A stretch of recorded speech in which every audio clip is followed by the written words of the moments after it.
What is going on, fellas? I'm Henry, and today we got ourselves another video. And this video is going to be really interesting because in this video, as you can tell from the title, we are going to learn the origin of King Kong. And if you guys like that, and you guys want to see more, don't forget to like this video as well as share it with other people, and don't forget to subscribe for more content soon to come. And also, because on the previous video, we saw from the channel was Watch Mojo, which I actually did. That was a really great video. And also we're gonna watch another video of theirs. And on the last video, we saw on the history of Godzilla and King Kong and the things that we must know before watching next week's movie. And I don't know if you guys remember, but there was a certain movie that I reviewed. And in that movie, I said something along the line of... What did I say? Actually, an interesting fact is that the 1954 Godzilla was actually inspired by another movie, which that movie was inspired by a certain character. Stay tuned for that video. But what makes this movie and that's what we're gonna do today. And a really interesting fact that I know is that essentially King Kong is older than Godzilla. Godzilla might have more movies, but King Kong was from the 1930s. Godzilla is the 1950s, so King Kong is way much more older and essentially is much more interesting because of that simple fact that in a way King Kong actually inspired Godzilla. Because King Kong, like when King Kong was made, it inspired someone by the name of Ray Harryhausen to create a certain monster movie that's similar to Godzilla, in which that movie inspired the actual Godzilla movie. So that is something really interesting to know of how King Kong in a way did inspire Godzilla. The beast, the beast, the beast from 20,000 fathoms. And how King Kong is actually much more older and probably wiser than Godzilla. So with that being said, we're actually going to pull up this video because it's time for us to know the origin of King Kong. So we're going to pull this video up and we're going to see and learn about the origin. Alright, so I'm going to get the video up. Also, don't forget guys to remember this is not a market-based substitute. If you guys want to support the original content, which I'll have the link down in the description below. And so we got Watch Mojo. I actually do like this channel. I actually am learning a lot. I didn't know things to prepare. Now I know what to prepare before I react to the trailer of Godzilla vs. Kong and learn the cool awesomeness of that, of the King of Kongs.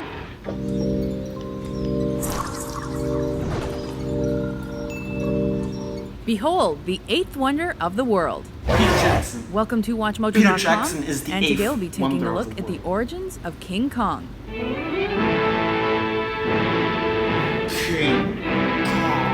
This large beast made his silver screen debut at New York's Radio City Music Hall on March 2nd, 1933. American filmmaker Marion C. Cooper was originally motivated to create such a monster based on a dream he had in which a giant gorilla ransacked and frightened New York City. Though audiences came to sympathize with Kong as an anti-hero, he was first envisioned as a giant terror gorilla. The director's original intent was to take a film crew to the Congo to cast a real-life wild gorilla in the role of Kong, and to have that beast fight an actual Komodo dragon. However, because of the Great Depression, that idea was scrapped. Animal rights activists must have been happy when stop-motion animation was then adopted as the storytelling method. Though the film dropped the gorilla... Could you guys imagine that? Having a real-life gorilla versus a real-life Komodo dragon? That would be really messed up. And holy crap, what is this, the Romans? But let's get back to the video. In concept, that idea did inspire Kong's epic battle with the Tyrannosaurus Rex, without endangering any real animals. Funnily enough, the original Kong stop-motion model stood a mere 18 inches tall and was covered in rabbit fur. As explained in the mythology of the 1933 black and white film, the 50-foot-high King Kong was the last member of the Megaprimatus Kong species. He was given his name by the tribal natives of the mysterious Skull Island. And in fact, he was just one of many other oversized creatures that resided on that island, hidden deep in the Indian Ocean. This aspect of the story was inspired by the Lost World genre of fiction, which was popularized in a number of novels that preceded King Kong, including Arthur Conan Doyle's 1912 novel, The Lost World, and Edgar Rice Burroughs' 1918 novel, The Land That Time Forgot. The film's plot revolved around an aspiring actress who was hired to make an exotic picture. After arriving at the film's far-off shooting location, she was captured by the natives for use as a sacrifice to Kong. Whoa! Actually looks really cool. However, instead of eating her, the giant ape took her back to his lair and fell in love. Following her rescue, Kong fiercely pursued her until he was subdued by gas grenades. His captors then took him back to New York City and marketed him as a wondrous exhibit. However, Kong freed himself, recaptured his love, and in the film's famous ending, carried her to the top of the Empire State Building where he met his fate.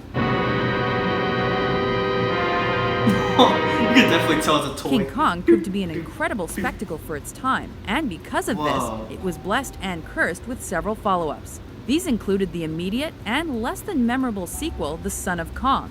Nearly 3 decades later, in 1962, the ape jumped back onto the silver screen to battle Japan's most legendary movie monster in King Kong vs. Godzilla.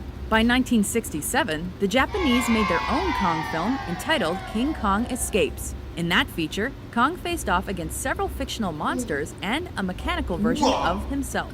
In 1976, Paramount Pictures finally decided to modernize the classic tale with a remake starring Jessica Lange as Kong's object of affection. Nice, sweet, sweet monkey. And Jeff Bridges as a primate paleontologist. Afterwards, Kong returned in 1986's low-budget sequel, King Kong Lives, where it was shown he survived his wounds and awakened from a decade-long coma to meet Lady Kong. It wasn't until 2005 that director Peter Jackson was finally allowed to revive the beast. He unleashed a visually stunning and faithful remake starring Naomi Watts and Jack Black, and made a box office killing in the process.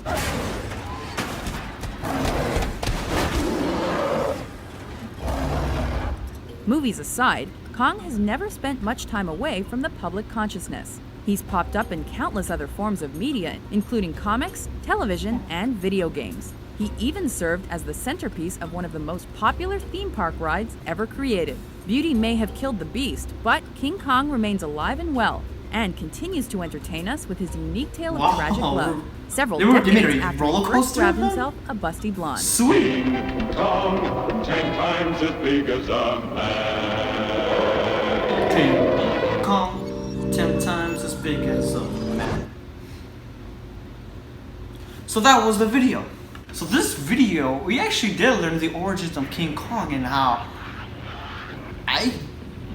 wow. I mean which makes sense. I mean, like the first Godzilla movie was kind of I think, in my opinion, is the best Godzilla movie. And I